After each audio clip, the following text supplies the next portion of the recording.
আজকের এই প্রিপারেশনটা তোমরা দেখে বুঝতে পারছো কেউ এটা কিসের প্রিপারেশন? চলো বলি কী দিয়ে এটা বানিয়েছি আজকে। এর জন্য লাগবে ডিম। এটার মেন ইনগ্রিডিয়েন্টই হচ্ছে ডিম। এই সেদ্ধ ডিম আমি নিয়েছি। সেদ্ধ ডিমটাকে আমি এগ স্লাইসারের সাহায্যে এরকম স্লাইস করে নিচ্ছি। দেখেছো, এরকম রিং রিং করে এরকম পাতলা একটা স্লাইস হবে। আমি এখানে আজকে 6টা ডিম নিয়েছি। 6টা ডিমের আমি এভাবে স্লাইস করে নিয়েছি। এবার এগুলোকে আমি একটু কর্নফ্লাওয়ার দিয়ে জাস্ট কোট করে নিচ্ছি। শুকনো কর্নফ্লাওয়ার ছড়িয়ে দুটো পিঠ, একটা স্লাইসের দুটো পিঠকেই কোট করে নেব কর্নফ্লাওয়ারটা। এই স্টেপটা দরকার, না হলে কুসুমটা বেরিয়ে যেতে পারে, সেই কারণে।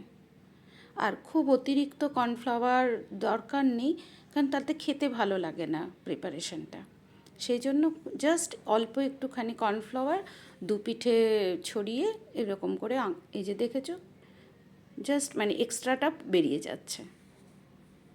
এরকমভাবে একটু কোট করে নিয়ে এবার এই স্লাইসগুলোকে আমি এই ফ্রাই প্যানে সাদা তেল দিয়েছি, এগুলোকে একটু শ্যালো ফ্রাই করে নেব। দেখে বুঝতেই পারছো কত অল্প দিয়েছি, এক্সট্রা কর্নফ্লাওয়ারটা বেরিয়ে যাবে।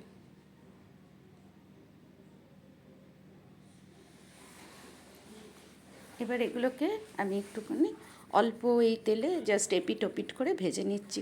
এই ভাজাটাই এই কর্নফ্লাওয়ারটা দিয়েছি, তাই এটুকু ভেজে নিতে হবে। আর ডিম তো বেশি ভাজা যায় না, তাহলে চামড়ার মতো খেতে লাগবে, ভালো লাগবে না।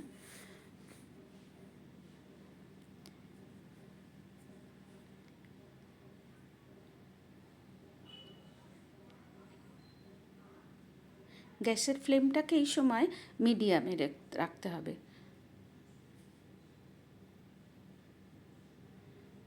জাস্ট দুটো পিঠ ভালো করে একটু ভেজে নেব।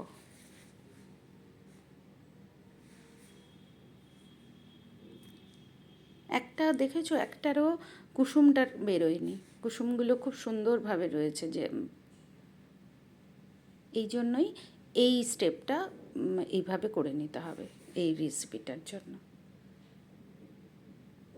হয়ে গেছে আমার দু পিঠি সুন্দর করে ভাজা।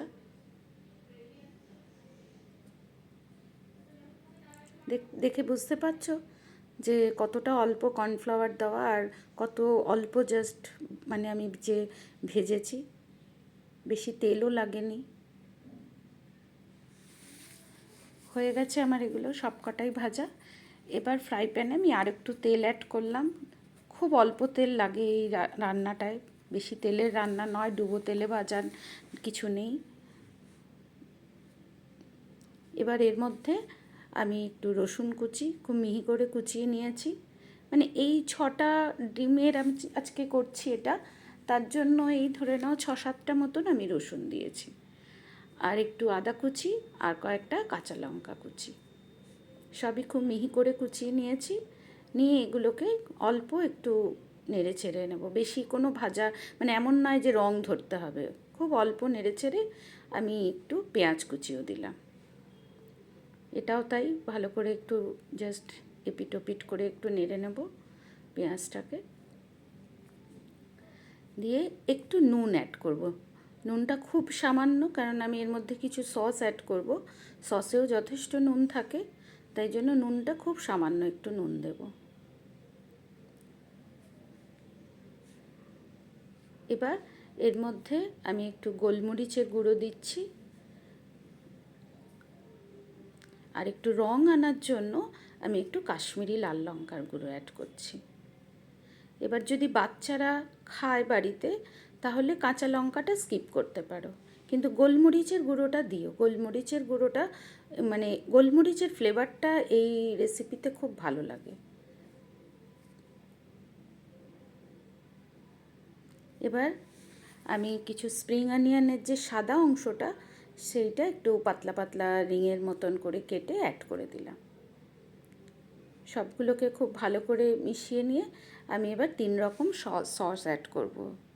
একটু সয়া সস দিলাম, এবার একটু রেড চিলি সস, আর দিচ্ছি টমেটো সস। সয়া সস 1 চা চামচ দিয়েছি, রেড চিলি সস 2 চা চামচ, আর টমেটো সসও 2 চা চামচ দিয়ে ভালো করে এবার সবের সঙ্গে এটাকে মিশিয়ে নিয়ে এবার এগ স্লাইসগুলো যেগুলো ভেজে রেখেছিলাম সেগুলোকে অ্যাড করে দেবো। দেখলে তো রান্নাটা যে বললাম বেশিক্ষণ লাগে না করতে, ভীষণ অল্প সময়। ধরো বাড়িতে হঠাৎ করে এরকম তো আমাদের সবারই হয়, গেস্ট এসে গেছে, ডিম সবারই থাকে আমাদের বাড়িতে, ঝট করে এটা বানিয়ে দেওয়া যায় কিন্তু। অথচ আমার মতো যারা এগ লাভার, মানে তাদের কাছে তো এটা দুর্দান্ত একটা প্রিপারেশান। এছাড়াও ডিম মোটামুটি সবাই ভালো খায়, বাচ্চারা তো ভীষণ এটা পছন্দ করে। হয়ে গেল আমার রান্নাটা রেডি। নামানোর আগে আমি শুধু একটু ওই স্প্রিং অনিয়নের সবুজ অংশটা একটু কুচি করে অ্যাড করেছি, ব্যাস আর কিচ্ছু নেই। দেখতেও যেমন এটা ভীষণ লোভনীয়, খুব আকর্ষণীয় হয়, তেমনি খেতেও দুর্দান্ত। মানে রান্নাটা করে সার্ভ করার পর বেশিক্ষণ আর প্লেটে কিছু থাকে না। এটা যেমন অ্যাজ এ স্টার্টার হিসেবেও মানে এটা খুব ভালো যায়। এছাড়াও ধরো ফ্রাইড রাইস, তারপরে চাউমিন, এগুলোর সঙ্গেও সাইড ডিশ হিসাবেও খুব ভালো যায়। দেখেছো মানে স্লাইসের ঠিক দুটো পিঠ কি সুন্দর, পুরো সস, মানে সসের কোনো বেশি আধিক্য নেই, অতিরিক্ত সসে নেই, খুব অল্প সস দিয়ে জাস্ট এপিঠ ওপিঠ মাখা। এটা বানিও এবং সবাইকে হ্যাপি নিউ ইয়ার।